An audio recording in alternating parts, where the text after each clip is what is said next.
Ajonjolí de todos los moles.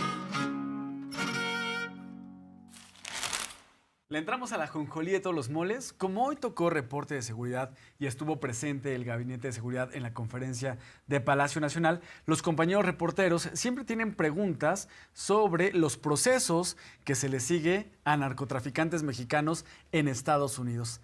Recientemente se dio a conocer que Joaquín El Chapo Guzmán, líder del cártel de Sinaloa, le envió una carta al juez que llevó su caso, el juez Brian Cogan, en la corte de Brooklyn, en Nueva York, y le pidió tener condiciones más humanas que las que tiene en la prisión AD Max en Colorado, en esta prisión de Florence. Porque el Chapo Guzmán, de 24 horas del día que pasa en la prisión, 23 está encerrado en una celda de un tamaño no mayor a un cajón de estacionamiento. Luego lo sacan una hora a caminar como loquito en un patio pequeño, dando círculos porque es lo único que puede hacer, y de regreso a su celda. Le pidió a Brian Cogan que pues se mejoren sus condiciones, y una de estas condiciones, una de las peticiones que le hizo el Chapo Guzmán al juez fue que le dejara hablar con su abogado. Recientemente el Chapo Guzmán cambió de abogado y al parecer le van a conceder esta petición de hablar con su abogado, porque tiene muy poca comunicación el Chapo Guzmán con cualquier persona. No tiene comunicación nula con el exterior, son con todas las personas con las que puede hablar, y el Chapo pidió hablar con su abogado. También trascendió que Rafael Caro Quintero, fundador del cártel de Guadalajara, quien se le sigue un proceso, él está recluido en la prisión metropolitana de Nueva York, en Manhattan, una prisión metropolitana, pero tiene una situación de terrorista. Él está incomunicado totalmente, no habla absolutamente con nadie ni con su familia, pocas veces habla con su defensa. Y bueno, Caro Quintero está pidiendo tener también mejores condiciones. Le preguntaron por estos temas a la presidenta y le preguntaron al fiscal general de la República, que estuvo presente. Bueno, lo que dijo Gertz Manero, el fiscal, fue la sorpresa para el gobierno mexicano de los acuerdos que llegan a tener el gobierno de Estados Unidos con los narcotraficantes, porque Estados Unidos les dice terroristas a los narcotraficantes, pero llega a acuerdos con ellos. Esa situación de poder llegar a acuerdos con un narcotraficante en nuestro país no existe, y por eso sorprende al gobierno de México los acuerdos que llega a tener el gobierno de Estados Unidos con los narcotraficantes. Y además son acuerdos muy interesantes, casi les dicen, ¿quiere una almohadita más suavecita? Y también Miguel está pendiente de conocer cuáles son los capos en los Estados Unidos y cómo es que las autoridades estadounidenses están tratando la situación interna de seguridad y tráfico de drogas. Le decía el Chapo Guzmán al juez Brian Cogan en su carta: tengo condiciones inhumanas. Yo de verdad me río de que el Chapo Guzmán hable de situaciones inhumanas, siendo líder del cártel de Sinaloa, responsables de cientos de homicidios, de sobornos, de torturas. El Chapo Guzmán hablando de situaciones inhumanas. Bueno, que en su casa le crean, ¿eh? Bueno, le preguntaron al fiscal general de la República y esto fue lo que comentó. Las decisiones procesales que toman en los Estados Unidos son muy sorprendentes para nosotros. Por una parte, señalan que hay un gran problema en este sentido y que no van a transigir, y luego resulta que en los procedimientos hay una serie de negociaciones y de cambios de conformidad con un criterio que para nosotros no coincide con nuestra ley. Entonces, finalmente lo que tenemos que esperar son los resultados. Y los resultados son muy claros.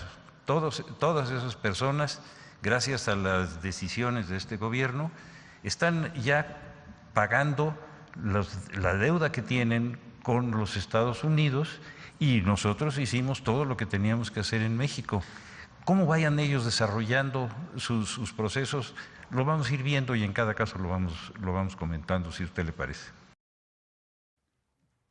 También esta mañana en Palacio Nacional se preguntó sobre el caso de Israel Vallarta.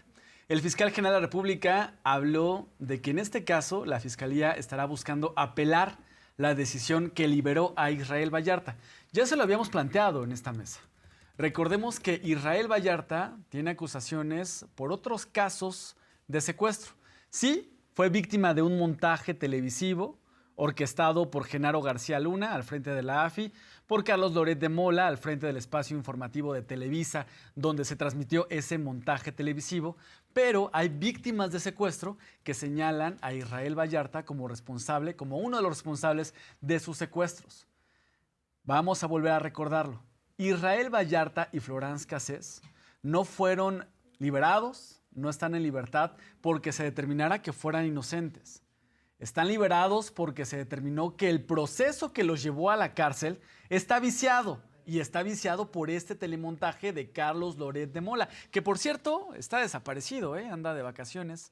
Y ahí sí no dice nada Ahí sí la nadie. derecha no Bueno, dice nada. hoy el fiscal dice que la autoridad va a buscar apelar la decisión que llevó a Israel Vallarta a la libertad. Así lo comento.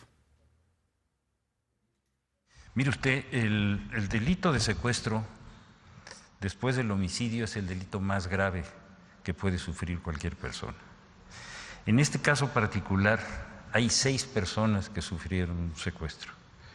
Ese secuestro se llevó a cabo antes de que hubiera una diligencia evidentemente ilegal y abusiva, y esas personas no pueden quedar en estado de indefensión.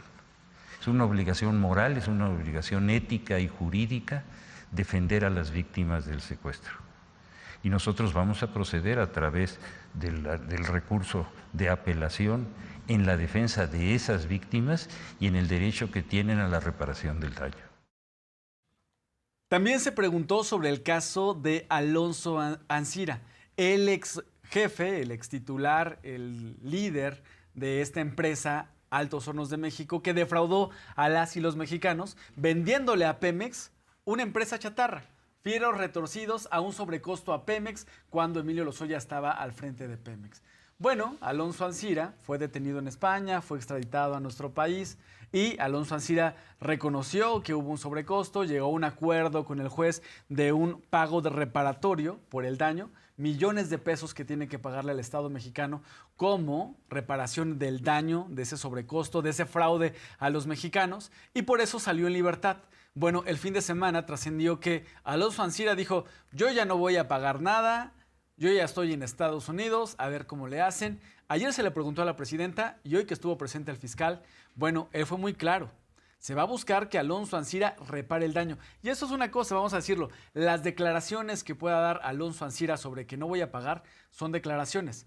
Tiene que cumplir, si no, va a ser detenido y hoy el fiscal dijo puede ser extraditado a nuestro país y de nuevo a prisión si no paga la reparación del daño a la que se había acordado. Vamos a ver cómo lo mencionó. Él tiene la nacionalidad americana y está viviendo en los Estados Unidos. Ese acuerdo que fue suscrito por las autoridades de Pemex frente al juez, nosotros consideramos que ya no es válido y por lo tanto reiniciamos el procedimiento. Vamos a hacer primero todas las gestiones para que esta persona asuma la responsabilidad y vamos a través de la asistencia jurídica internacional en contra de esa persona donde quiera que esté y vamos a buscar las garantías suficientes. Ya nos comunicamos con Pemex y vamos a dar la respuesta. Eso no se puede quedar así. ¿Y estarían entonces en breve pidiendo la extradición o se tendría que pedir una nueva orden de aprehensión aquí en México primero? No, lo primero que tenemos que hacer es reiniciar el procedimiento en razón de que no cumplió con las obligaciones de reparación del daño que había ofrecido. A partir de ese momento se lo damos a conocer a las partes y si no hay una oposición, nosotros reiniciamos el procedimiento con todos los actos procesales que tengamos para hacer cumplir esa ley. También llegó a la mañanera del pueblo el caso de Luis García Villagrán, quien tiene 75 evidencias y señalamientos por tráfico de migrantes. Esto justo hablándose rumbo a la caravana migrante Éxodo de la Justicia y que además fue detenido el 5 de agosto y liberado curiosamente sin explicación alguna por un juez en el estado de Chiapas. El fiscal el día de hoy no solamente menciona que habrá una recuperación de los datos, una investigación, sino que además se van a abrir una carpeta de investigación para conocer cuáles son los seguimientos que ha dado el juez en este sentido. Vamos a escucharlo. Sí, esa persona fue denunciada por el Instituto de Migración. La Secretaría de Seguridad Federal obtuvo cerca de 75 pruebas que establecen la presunta responsabilidad de esta persona. Se pidió la orden de aprehensión y el juez, con esas 75 órdenes, dio la orden de aprehensión. Se detuvo a la persona y cuando la llevamos frente al juez, el juez no quiso ni siquiera analizar las 75 pruebas que habían presentado todas las autoridades y dijo que como se dedicaba a proteger a los grupos migrantes, lo ponía en libertad. Yo no había visto una cosa igual, ¿eh?